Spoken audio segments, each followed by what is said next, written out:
Hi everyone, my name is Sung-Kun Chang, Professor of Mathematics at Armstrong State University.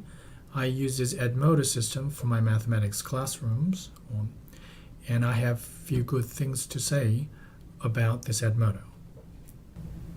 The university uses Desire to Learn, so-called D2L, for online courses, and it has lots of things and it has lots of functionalities. Edmodo does not have all of that.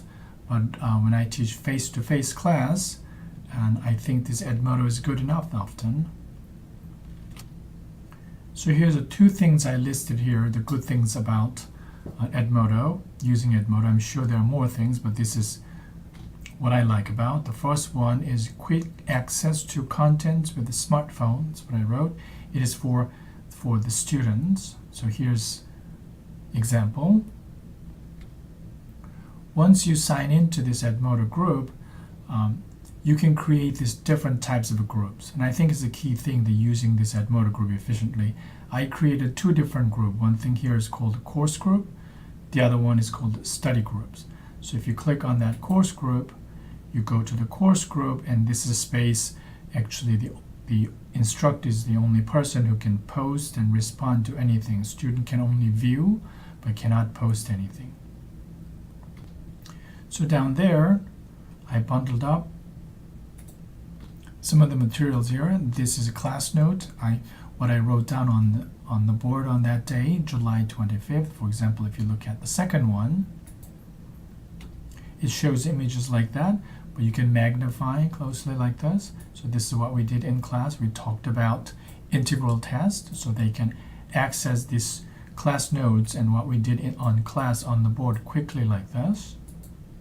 Also down there, there's a homework is listed, which is relevant to what we have covered on that day.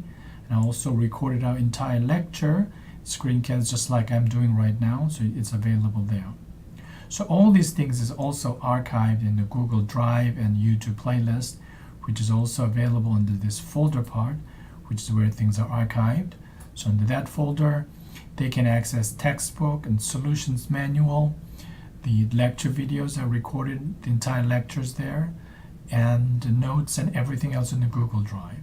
So they can actually access all this thing without going through this Edmodo, but it turns out students actually prefer those things are bundled up nicely like this. So this is a study group, and that's what I mean by access, the quick access to the contents with the smartphone. They don't have to sign in anything with this smartphone app. They can get to those content pretty quickly and easily with their phone.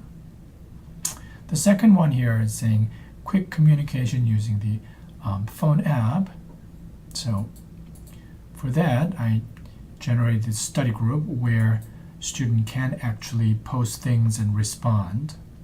So let me show you an example. Today we talked about factorial stuff, so I extended that idea to introduce students to the gamma function. So I linked the things about gamma function and additional some proof to the alternating series test, which I couldn't cover in the class. So I'm going to show you a few more items. So some solution to the homework problem, I listed it in there.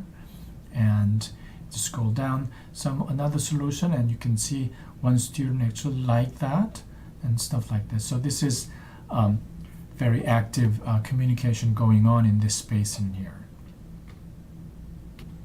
Here's my favorite part of using Edmodo.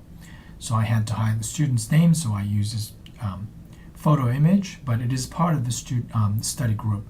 Student sent me a direct message, and what he did was he actually took the picture of his written work on the paper, and I could read it very clearly and what kind of mathematics he's doing there. It has explanation here as well. So I downloaded it so that I can read, right on top of that. So it's a very efficient way of communicating, especially when you're doing mathematics. So, and I also wrote down some comments in there. So exchanging these photo images of written mathematical work is really, really efficient way of communicating about mathematics. So we can do this type of thing very easily with Edmodo, just like Facebook. You have to just think about Facebook, and this is like Facebook of mathematics. So most structured learning management systems such as D12 has lots of things. It can do a whole lot more, but I find that Edmodo is it's just good enough for the face-to-face classes, and especially for mathematics. Its accessibility makes a big difference for students.